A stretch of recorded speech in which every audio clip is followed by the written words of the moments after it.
Hey guys, welcome back to a brand new Ninjago video here on the channel. My name is TannerFishies. In today's video, we are going to be discussing the current whereabouts of the Overlord following Ninjago Crystalized and its finale, and the potential for the Dark Lord to return in a future Ninjago installment. Now, with that being said, I think it's fairly obvious that this video will be containing very heavy spoilers for the Ninjago Crystalized finale. We're going to be diving into the finale of Crystalized, talking about what exactly happened to the Crystal King. So if you've not yet seen the finale just yet, it may be in your best interest to click off the video and watch something else. For another quick disclaimer, this video will obviously be very speculation heavy, since we don't have a whole lot of information right now as to what Ninjago's future will look like following Ninjago Crystalized. So long story short, spoilers and speculation are ahead. Regarding the Overlord or the Crystal King's defeat in Ninjago Crystalized, yeah, he went out pretty easily. During the final battle between himself and the Golden Ultra Dragon commanded by Lloyd, he was basically immobilized by all of the elemental powers combined before being shattered into oblivion by the tail of the Golden Dragon. Following the battle though,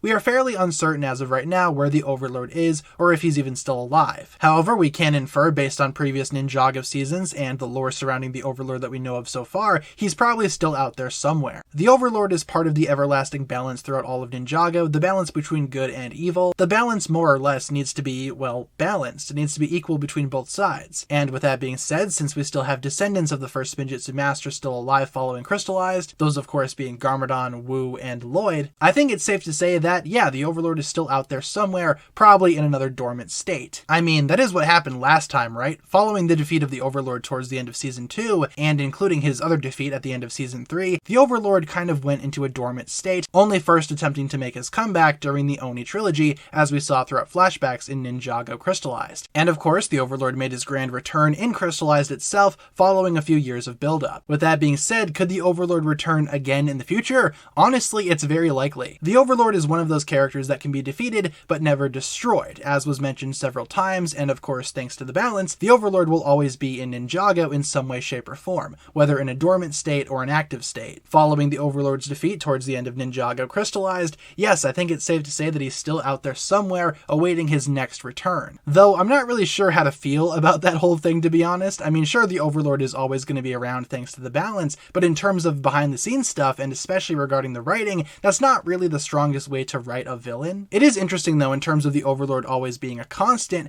but again, that just makes his returns more predictable. If he's constantly going to be coming back, what's the point of even defeating him every single time? Is it just to delay the inevitable? Is it just to keep the balance secure? If so, that's understandable, but like I said, from a writing perspective and from an audience perspective, having the Overlord return every couple of years will be more predictable than anything. I think the idea of the Overlord always being a constant throughout Ninjago was a good idea back when Ninjago was still smaller scale. It's honestly kind of confusing where the Overlord fits into all of this. If he's still a constant, if he's required for the balance, and if he truly is, then yeah, I believe the Overlord will indeed return at some point in Ninjago's future. Probably sooner than later, maybe even next season, providing some type of mirror image to Ninjago Season 2 and 3. I'm not really sure what Ninjago will do surrounding the Overlord and if he will come back, but according to Ninjago lore and according to what the series has shown us so far regarding his character, the Overlord's return is very, very likely at some point. And every single time he gets defeated, he just has to lay dormant for a few years and then he's good to go again. I'm just kind of thinking out loud here because it's an interesting subject to think about. Again, does the Overlord need to come back? Feel free to leave all of your thoughts down below in the comments. Do you think the Overlord is required for the balance? And if so, when would you like to see him pop up again? Once again, feel free to leave all of your thoughts down below, and if there's anything that I missed surrounding Ninjago Crystalized and the Overlord's return, feel free to let me know. Until next time, I appreciate you guys watching this video. Thank you all so much for tuning in. If you enjoyed today's video, be sure to like and subscribe, do all that fun stuff, and I will talk to you guys again really soon.